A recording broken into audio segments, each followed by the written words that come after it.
The absolute blanket abolition under a new Conservative government of stamp duty on every level of house buying, which we reckon would cost about £11 billion. We didn't get the figures of exactly where that money was coming from, but it was a mood changer. It was something big enough, big brush enough for people to get to their feet again and say, the Conservatives are back. You can have a great conference, you can make a good speech, you can present a reasonably searing analysis of the government, but is anybody still listening? It's John. It's Lewis. It's Emily. And Emily, if you're only listening to this, is sitting in front of a picture of Margaret Thatcher, both mateless and Thatcher addressed in blue, the two iron ladies of British politics there together. But of course, it was another woman whose headlines were hers today, and that's Kemi Badenoch delivering her speech as Tory party leader. Some people wondering whether this will be the only speech she'll deliver as party leader because she'll be gone. Actually, it was a rather good speech, and it's been quite a good conference, really, in some ways. If the task for the Tories was to give themselves some definition of who they are and why they are different from Reform and what their battle is with Labour, I think they kind of can say that they achieved that. And there were a whole variety of policies that have come out over the past 2 or 3 days. Leave the ECHR, cut foreign aid, the abolition of stamp duty, cut immigration, etc., that have given them some definition. The biggest question, of course, is whether anyone was listening outside the hall, or indeed how many people were listening inside. Well, I was inside the hall, and that is often a complicated place to be because you are right inside the bubble, as it were. But she got an enormous ovation as soon as she came onto the stage. The hall was absolutely behind her from the moment she appeared. I mean, there was a very confusing moment when everyone stood to sing the national anthem, and this was because it was the sort of project of the GB News anchor Chris Hope, who had been trying to run a campaign to get the anthem sung at conference by Kemi Badenoch. And as soon as people were on their feet, all the press, all the journalists sort of looked at each other and were like, well, do we get up? Are we part of this? Are we observers? And then as soon as one row did, everyone realised that they all had to, but they sort of carried on filming it with their mobile phones as if to say, well, I'm still just being a journalist, I'm observing this, I'm not really singing the national anthem. But they were singing the national anthem. She definitely got the reception that put a smile on her face to get her through the speech. And as you say, it wasn't overly lengthy, which I think was good. It came in at under 50 minutes, and she cracked through her policy changes, her policy decisions. And the biggest, as you mentioned, was the abolition, the absolute blanket abolition under a new Conservative government of stamp duty on every level of house buying, which we reckon would cost about £11 billion.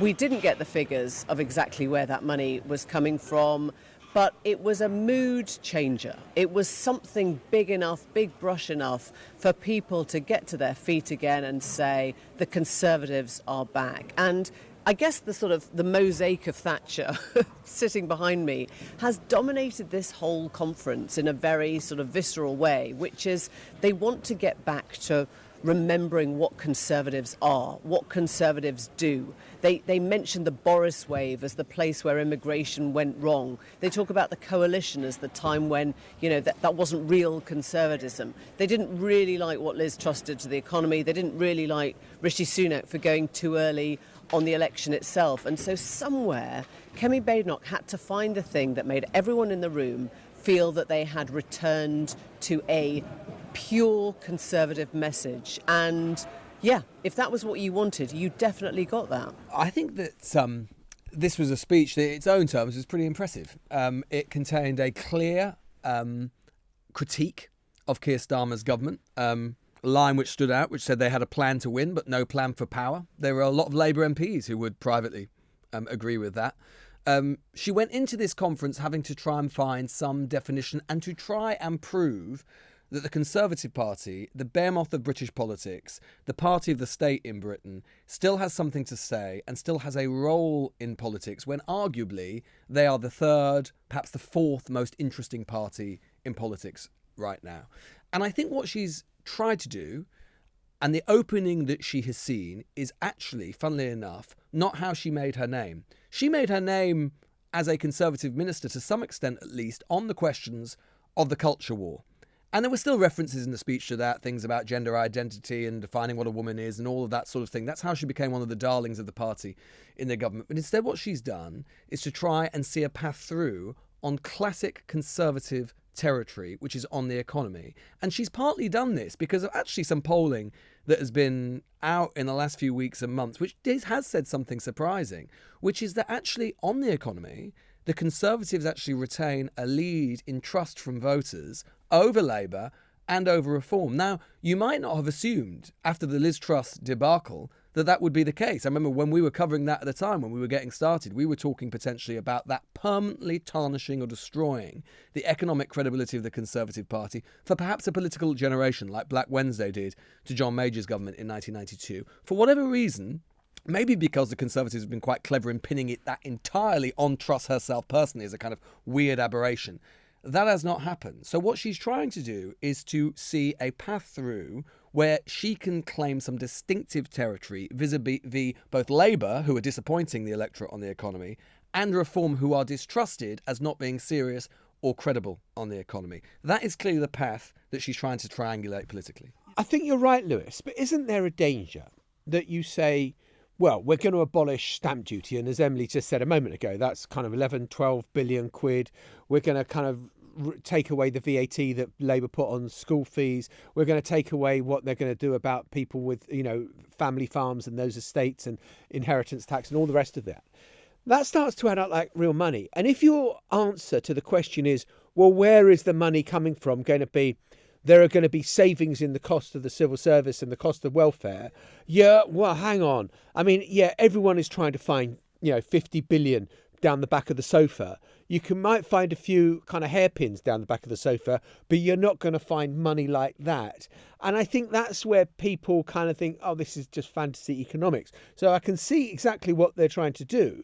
But surely if you're coming up with big ticket items like we're going to abolish that and we're going to abolish something else, well, where's the money coming to pay for it? I think, and it was explained to me last night, actually by Sir Gavin Williamson, no less, that at the moment they can sort of get away with playing fancy economics because if they come up with a real policy that they really like, that's been properly costed, and it's actually a good one, then all that happens is in the next 3 to 4 years, Labour nick it, right? That's what they assume would happen. So actually what they're doing now is they're just coming up with the broad brush strokes. They need to get the momentum back. They need to get the conversation back on their terms. They need probably to set a few traps for Labour. So the next question, any of us would ask the Housing Secretary will be, what do you think about scrapping stamp duty? And if the Tories can do it, why can't you? And I think at this point, it's all about the attention economy. That the Tories feel very frustrated that people talk about reform a lot, they talk about Farage a lot, and they don't talk about Kemi Badenoch or the Conservatives enough. So in a way, this speech was saying, yeah, we'll get to the maths, we'll get to the numbers, we'll get to the decimal places. But right now, we just want to scream something that you can't ignore. And I'm willing to bet that the Daily Mail will have the stamp duty cut probably on the front of their paper. I'm pretty sure that the Sun will go with that too tomorrow. Maybe all the papers will. In which case, they've kind of won this round because £11 billion today is not £11 billion in 2029. I mean, we might, who knows, be in the middle of a recession by then. But all I can tell you is my very first Conservative conference was in Blackpool nearly 20 years ago, and it was the conference at which George Osborne came out the traps and said, we're going to lift inheritance tax to the £1 million number. And it changed everything. It changed everything in the hall. It changed the momentum, and it's often credited with being the thing that made Gordon Brown cancel his election later that year. So in a way, the maths is sort of doesn't matter today. Yeah, I think that's right. Look, I think the way that Kemi Badenoch would think it is that if she's ever in a position where she actually has to make these numbers add up, that'll be a really nice problem to have, because they are so distant from that prospect politically, both in time and political space, that frankly, it's not a problem for today. But I think, Emily, what you've said is right. Look, I think that this was, given how low expectations were, given how much talk there was of Jenrick swirling, and we've talked about it, make no mistakes, he wants to be the leader, he's still got his operation going to be the leader, I think you're right, there will be some good press from this, it'll probably dominate their headlines, they've played it as well as they're going to do, and therefore, for me, this is the test. This is the test of exactly going back to John's question at the start of the show. You can have a great conference, you can make a good speech, you can present a reasonably searing analysis of the government, but is anybody still listening? Because when you're in opposition, conferences are less important for governments than they are for opposition. Government get to have the bully pulpit of politics every single day of the week. They set the terms, they set the agenda. An opposition party doesn't. They very seldom get to set the agenda, and conference week is one week where they at least get to try and put a word in the nation's ear. If, having had a decent conference and getting the sort of decent press I think they'll get from this, there is literally no shift in the polls at all, then I think that will make what seemed like a strong day today seem like a weak day tomorrow for Kemi Badenoch, because it will indicate to me, I think, that basically, save for some massive event that comes along and rescues her, the country just isn't interested in what they've got to say and what she's got to say either. So further, Emily, to your point about the Daily Mail, I've just brought up the Daily Mail online, front story, Kemi, I'll axe stamp duty, Kemi Badenoch electrifies Tories with vow to abolish stamp duty. So Mateless, 10 out of 10 for predicting that. The other thing I would say is, look, I think for both parties, the two main parties that we used to talk of, Labour and the Conservative, they've both had better conferences than maybe we thought they would going into them. Keir Starmer saw off any threat coming from his left, from Andy Burnham, and Nigel Farage kind of helped him a little bit with some of the things that he'd said going into the conference, and the Tories have done better than expected given the low bar that had been set for them coming in. Whether Labour or Conservative Party's positions have changed at the end of the party conference season, I frankly doubt. We're the geeks who take a lot more interest in what is happening at party conferences than ordinary people do. I have to say, they are literally dismantling the entire conference centre as we sit here. They don't want you to go, do they, hear Emily, the by any noises chance? of, that's the hammers. I think it's just going to be the Iron Lady left here, with me a little pool at her feet. I tell you what they've really done, though. They have shut down Robert Jenrick with that speech. And I was talking to a front bencher last night in the bars, and there was a real sense that this person said, Rob Jenrick has done an Andy. In other words, an Andy Burnham. He's overreached, he's made it all about him, and they didn't like the fact that the whole of yesterday was dominated by questions about race from those leaked Jenrick comments, and they didn't like the fact that they were going on air to try and talk about their policies, and they kept on being asked questions about Robert Jenrick. And I think today's speech, where she just gave him the smallest nod, well done for chasing down the fare dodgers, sort of a pitiful thank you, was about putting him back in his box. The other thing I think that I've been learning in the last few minutes, actually, just talking to some of those who've sort of been more involved in the planning, is the stamp duty decision came very late. My sense is they went into this conference not knowing. They knew they wanted to cut a tax. They didn't know what it would be. And I understand that was worked out between Kemi Badenoch and her shadow chancellor literally in the past sort of few days. It was very, very tightly under wraps. They knew they needed a kind of wow factor, a wow statement, and they've got it with this one. I have to say, there's a lot of stuff that we haven't yet got into that was also in the speech, including a ban on doctors being able to strike and a cancellation of university courses, not spelled out which one. Just after she'd finished speaking, I spoke to an old-hander, a Tory old-hander, who is now Kemi Badenoch's PPS, her Parliamentary Private Secretary, about some of the questions she raised in the speech that she left unanswered. Well, joining us now, just 5 minutes after Kemi Badenoch's finished her speech, is John Glen, her Private Secretary. John, There was a big announcement that came right at the end about stamp duty. Yes. Just to clarify, is that the abolition of all stamp duty on any price of house? Yes, across all households, and we think this is really important to get the economy moving and to actually indicate our values as a party. And I've just come out of the hall, and it's a remarkable atmosphere. I've never known it after several years of significant challenges, frankly, since COVID. This is a policy that a lot of our supporters have been frustrated that we weren't able to deliver, and I think it sort of gives us something to get behind in terms of campaigning as we move forward into local elections next year. How much is it going to cost? Well, the Shadow Chancellor has set out a paper earlier this week of the savings that have been acquired from 8 billion, for example, from civil service savings, 23 billion from welfare. So how much do you reckon it's going to cost, though? I don't have that number myself. I think you should interview the Shadow Chancellor on that. I mean, obviously there are lots of behavioural effects as well around what it does in the economy.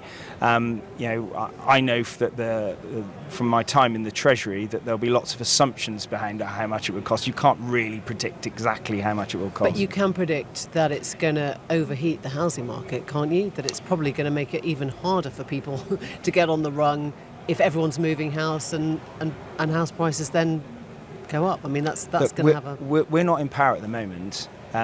What we have seen is a government that came in rather nonchalantly promising 1.5 million houses were going to be built. They're way short of that. The legislation needing to speed it up isn't happening. So isn't the important thing to build the houses rather than take... Of course that's part of it as well.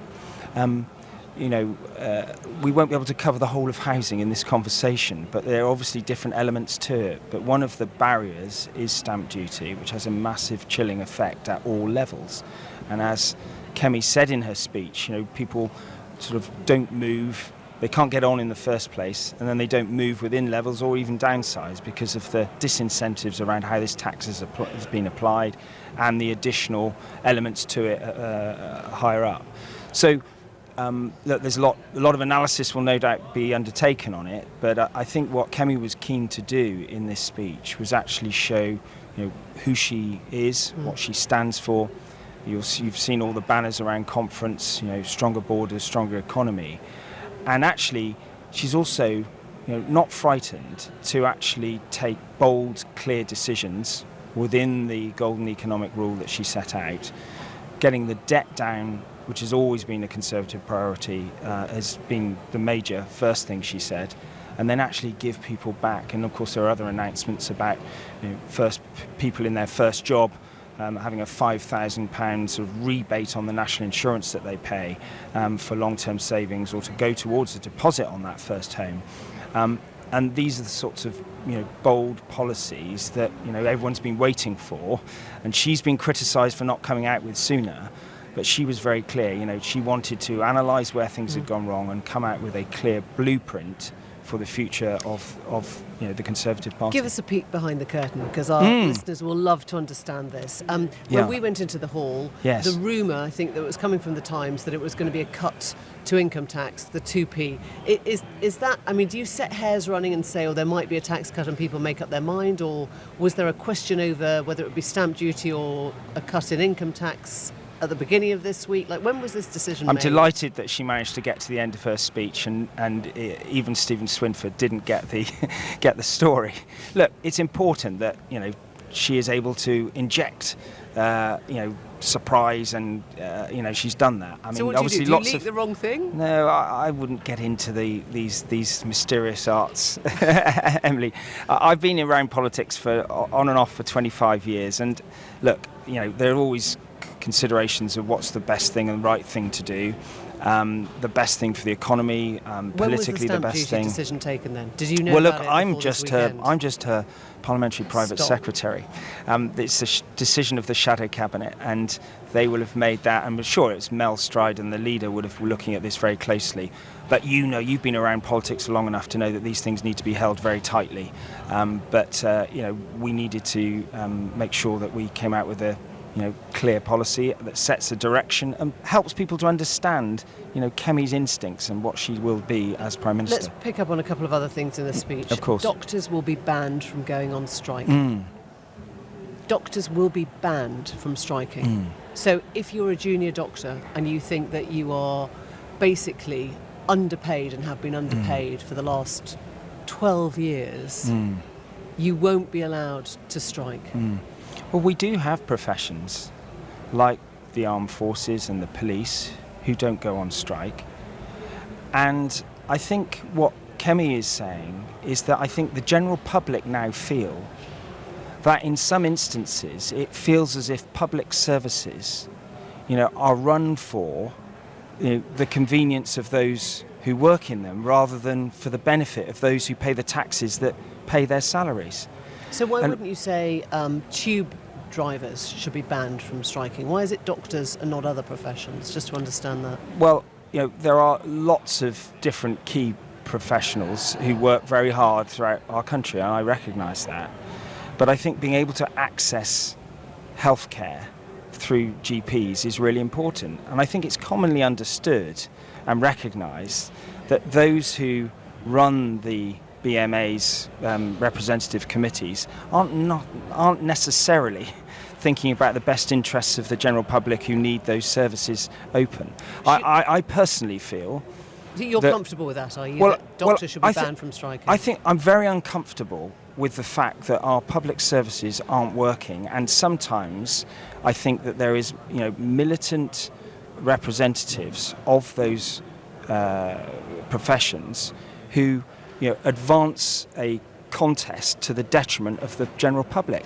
And I think Kemi's recognising that, and she's saying we need to do something about it. Okay. Not just accept that we've got to keep on a never-ending conversation. Wes Streeting came in last year, let's not forget, and said, well, we'll sort all of this out. He didn't put any conditions on it, and he's now had more strikes and rumbling about even more strikes from different cohorts of the medical profession.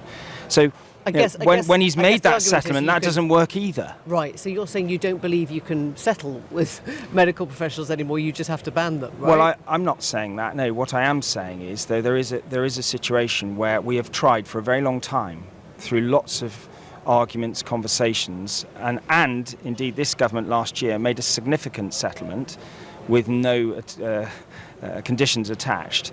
And where's that taken us? Okay, a couple of more things. She accused the Prime Minister of cancelling the trial of the 2 Chinese spies, alleged spies, because she said the PM wants to suck up to Beijing. Does she know that he cancelled that trial because of links with Beijing?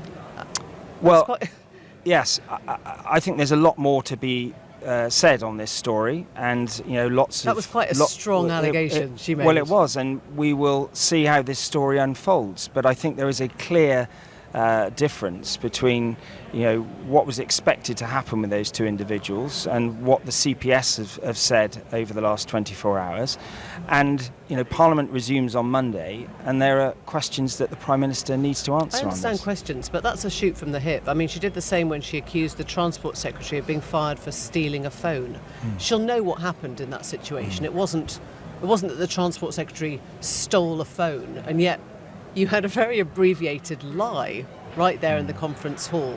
Maybe it was meant to be a joke. Are you accusing the Leader of the Opposition of lying, Emily? I don't understand why she would. You put these questions to me. I think we all know that you need to speak clearly. The reason why the Transport Secretary, Louise Haigh, is no longer the Transport Secretary is because of dishonesty in her past that was not known about. Exactly, that's why I'm pointing. So why don't you... isn't it important that the Leader of the Opposition gets these things right? Well, I think it's important that we have ministers in the cabinet who are honest and true, and she went through a large number of ministers who have left office. That Deputy Prime Minister, just about barely over a year into office, who has to leave office because she didn't pay the correct tax. The Homeless Minister, who left when she essentially evicted a tenant after putting up their rents, when previously, in the run-up to the election, their narrative was somewhat different when criticising the previous government. Okay, and a last thought, John, just to get into the weeds a little bit on this. She talked about university. She said 1/3 of graduates see no economic return on their degrees. We'll shut down rip-off courses and use the money to double the apprenticeship courses. What are those rip-off courses? Because the briefing was that she was going to shut down English degrees. I mean, that must be wrong, right? Or does she mean that? I don't think you'd expect me a few minutes after the speech to go through every course with you, but I think there's a general sense that the imperative for everyone, or 50% of people, to go to university has not actually resulted in positive outcomes for many of those young people. But does she mean shutting down English degrees? Well, I think... That's an easy one, John. Is it a yes or is it a no? I think that's very unlikely, but I think there are courses that are out there that, we know when people leave university with 40, 45, 50,000 of debt with very few enhancements to their employment prospects, it seems pretty common sense to say, look, there are more productive ways. And I think over recently... Is she going to give us a list then? I mean, will we get a list of the courses she'd like to have shut down? I mean, we've just announced a whole series of policies. You wouldn't expect me, as the Parliamentary Private Secretary, to give you chapter and verse on every single one of them. But, of course, the relevant shadow ministers will be able to develop these, what's been announced today, into thorough policies that we will implement in government. We're not in government at the moment, but what we do want to do, and what opposition has got to do all the time, is hold the government to account, but also come up with a clear alternative. And it's right that you're scrutinising that. Just to end, the match attack card, which is morale, maybe it's the top trumps card, morale. Where would you rate morale in this conference Wednesday lunchtime? I think it is much, much higher than anyone anticipated. I came out of the hall and about 20 colleagues said that speech was brilliant. Many of them who, are people that, have been anxious in recent days and weeks. The reaction from so many of the party members, the councillors that have come here loyally in these difficult times to the party, has also been phenomenal. Look, it's been a tough journey we've gone on to get to this point. It was a professional conference, well organised, 2 leaders' speeches and serious policy work. Notably in that speech. Does she think he's not a threat? She's not interested? She referred to all the alternatives available, but I think what we as Conservative Party, as the official opposition in the House of Commons, have got to do is oppose the government, hold them to account on difficult matters like you raised with me, but also develop a clear, coherent set of policies and a whole range of policy areas that will resonate with the public and give us the pathway back to the next general election. And I think she's done that extremely well. She hasn't been leader for 12 months yet. She said she wanted to diagnose the problem. She's set out a blueprint today. Of course, there are questions that will need to be answered in full and the process around that, and that will happen. But to answer your question, the mood here is very, very good, much stronger than I feared. People were predicting that this wasn't going to go well. It has gone well. There's nowhere near the speculation, despite all the efforts of many in the media to try and make a story about certain members of the shadow cabinet, not being behind her. I heard Rob Jenrick address the media after the speech. He's fully supportive of her, as he's indicated throughout the week. And as I saw in shadow cabinet at the end of last week, when she unveiled the proposal on ECHR, everyone signed up to it. She's doing a professional job. The country are getting to know her, and we hope to earn back the support of the electorate, which is, we don't take for granted, but I believe we will get there. John Glen, really appreciate your time. Thank you. There has been a lot of debate in recent weeks over flags, the St George's flag, the Union flag, whether they are a threat, a cudgel, or whether they are just simply an expression of pride in the nation. In Manchester, of course, last week on Yom Kippur, 2 people were killed by an Islamist extremist who drove a car into a synagogue and then was eventually shot by police. And Gary Neville, the former Manchester United and England defender, was in Manchester and was reflecting on some of this, and boy, has he provoked a storm. So I've just left my house and walking into the office, waking up obviously, seeing the news last night and the news this morning dominated by the horrific attacks within the Jewish community, just about a mile from here. And was driving home from Salford City last night. I was driving actually to Salford City, going down a Littleton Road, seeing 60, probably 50 or 60 Union Jack flags.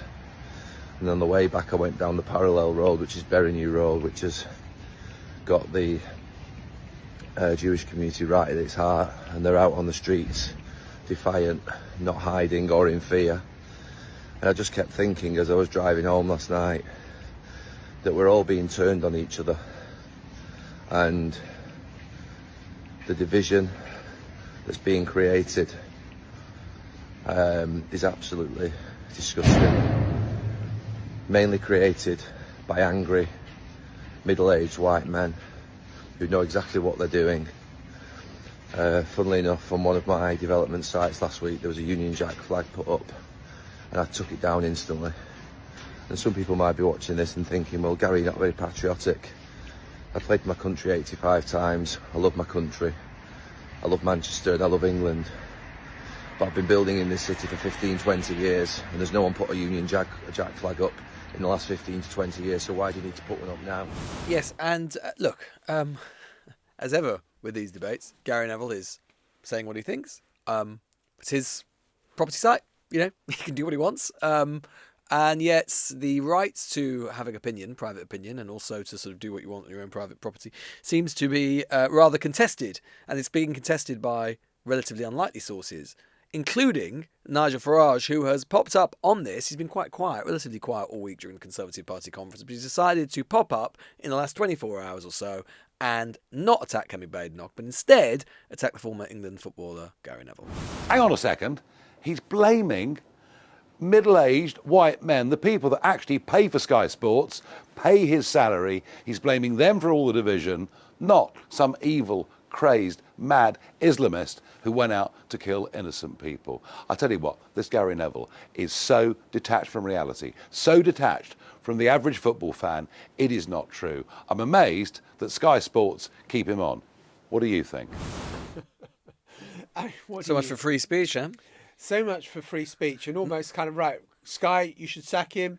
I mean, it's Cancel culture once again. Cancel culture once again. Look, the guy was talking about division in society and being upset about division in society. I mean, surely we can all rally around that flag. He's making a point about, you know, Union Jacks, and I've seen other people going absolutely berserk. Why aren't you upset about the Palestinian flag? I mean, we can be upset about flags being used as a source of division, whether it's a Palestinian flag, whether it's something else, whether it's the Union flag, whether it's, you know, flags are great symbols of a kind of national pride. But it's undoubtedly true that at times they can be used as a cudgel by which you intimidate other communities. I just think this stuff is born of actually a deeply shallow patriotism. Like, the thing about patriotism is that, like any conviction, if you feel it deeply, you don't need to spend the entire time reminding everybody else how you feel about it. I'm deeply patriotic. I love Britain, love my country, love its history, and I'm enough of a patriot, by the way, to recognise when we've come up short and when we've done really bad things. And that still doesn't mean we're not a great country for recognising those things. It means we're greater because we're honest enough to look at ourselves and go, yeah, that was bad, but look at these other great things we've done. We don't need to, you know, flagellate ourselves all of the time. And likewise, in the same way, I don't need to put, I mean, you can if you want, by the way, feel free to do it, but I don't need to put like a Union Jack on my lapel or wear Union Jack socks. This is like, this is, you know, for me, this is childlike. It's childlike behaviour and actually reveals a sort of shallowness of patriotism rather than a deep conviction of patriotism. And likewise, that is why, historically speaking at least, we have not been the sort of country, partly because we have actually, the way that we view our patriotism is sort of deeper and not so shallow. We haven't felt the need every other day to have flags hanging from every government building, from the lampposts and wherever. I'm not against necessarily doing it. I think it's fine. But we haven't felt the need to do that historically. We're not like the United States or even like France or anything like that. It's not been our way. And so given that is the context, a lot of these people do know that it can make some people feel uncomfortable, or rather, it can There can be bad faith actors who use it to try and make others feel uncomfortable. And you can have two thoughts in your head at the same time, as to both believe that the flag is a symbol of togetherness, that we should be proud of it when we use it, and recognise that there are some bad faith actors who choose to use it vexatiously or badly. That's fine. And at the end of the day, Gary Neville, if it's his private property, and that's his view, I'm sorry, I thought this is the problem with the sort of radical right at the moment. They are losing all sense of that liberalism and all sense of pluralism. Gary Neville can do what he wants on his own property, and he has the right to say what he wants to say. Feel free to disagree with it, but to call them for his cancellation because of his taking down a flag on his own property site is just absurd in the extreme. But Lewis, if you want to hear an example of the hyperventilation that is taking place among some corners for what Gary Neville has said, it's just worth listening to Jeremy Kyle absolutely losing his shit on Talk TV. We're being turned against each other, mainly by angry, middle-aged white men who deem it OK to put up flags. And he then went on to say that he owns several buildings in Manchester where he's been building for 15 or 20 years, and he saw one the other day and he took it down. So disrespectful does he think it is? I'd love to know your thoughts on this. I'm not going to sit here and say stick to football. Everybody's entitled to their opinion. But entitled's the word I want to give you, right?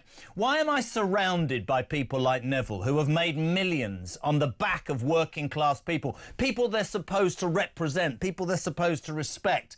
Does he actually believe that middle-aged white men raising flags is causing division in this country? I said to Ian, and I'll say to you guys now on this show, 3 hours after those poor Jewish people on Yom Kippur were murdered by that terrorist called Jihad, make up your own lines for God's sake, shouldn't have been in the country, but there we go.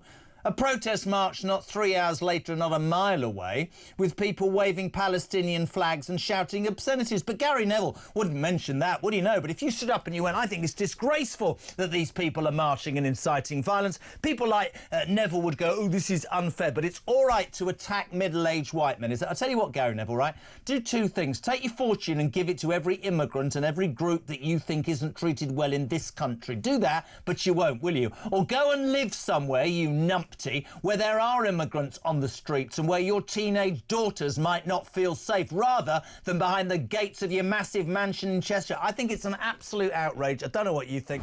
Jeremy Kyle famously never having tried to divide anyone, of course. The healer, Jeremy Kyle. The great healer, yeah. Great shaman of our time. Look, I think that the reason people like Kyle and others on the sort of online, all the people who sort of fish in these seas, I think one of the reasons they hate and so dislike someone like Neville, the same reason they dislike and hated so much when the England football players were coming out and talking about racism and taking in the end, without getting into all of the context where that took place, the reason they dislike them so much is because what you can't actually say to Gary Neville, and they bring up his money in Sky Sports and whatever, all of which he's earned, by the way, like, they can't say to Gary Neville, and they can't say to the England football lads, they can't turn around and go, you aren't authentically of the people that we claim to represent. These are fellas, including Neville, they've literally played for their country, right? The idea that they're not patriotic, they've literally played with the flag of St. George on their chest, on their armband, whatever, so many times, right? And what really winds up people like Kyle, and to a lesser extent Farage and others, is that they can't do what they do to people like us, or they do to journalists. Metropolitan elite. You metropolitan liberal elite, you don't represent anyone. We authentically represent people. It pisses them off so much. It gets inside their heads. They live rent-free inside their heads because no one can turn around to these fellas, despite the fact they're very wealthy, because meritocratically they have completely earned it, right? They cannot turn around to them and go, you represent no one, because usually they're from working class backgrounds. They've still got working class families, and in many ways they've got working class kind of cultural mores and all of these sorts of things. And moreover, they are way more respected and beloved by working class people than any of their critics. So it winds them up, and that is why they constantly go for them, because they represent a cultural and political threat, because they want them to think what they think, and very often they don't. Absolutely spot on. And they also kind of think that there's something rum about all these working class people having so much money.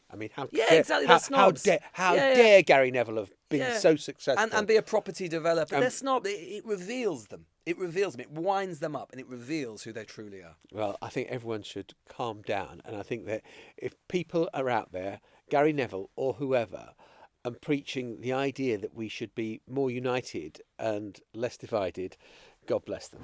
Well, that is the Conservative Party conference over for another year, so we'll get Lady Mateless in her full Thatcher regalia back tomorrow. I wonder whether she'll come back with the Lady Thatcher mosaic that was behind her. Well, I hope so. We'll put it behind her all the time.